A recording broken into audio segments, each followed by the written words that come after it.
నమస్కారం ఘంటారావానికి స్వాగతం. ముందుగా ప్రధాన అంశాలు. మేడిగడ్డ బ్యారేజ్ నుంచి ఎత్తిపోతల కుదరదన్న ఉత్తమ్. ఎల్లంపల్లి నుంచి పంపింగ్ ప్రారంభిస్తామని స్పష్టీకరణ.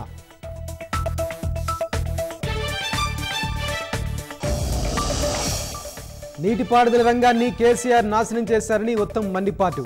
కమిషన్ల కోసమే ప్రాణహిత చేవెళ్ల ప్రాజెక్టును నిలిపివేశారని ధ్వజం. మేడిగడ్డపై కాంగ్రెస్ సర్కార్ కేసీఆర్ను బదనాం చేస్తోందన్న కేటీఆర్.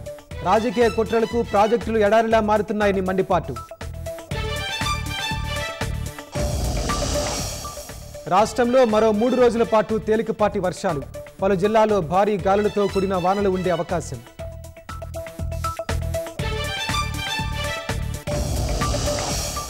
భారీ లాభాలతో ముగిసిన స్టాక్ మార్కెట్లు. 1293 పాయింట్లు పెరిగిన సెన్సెక్స్.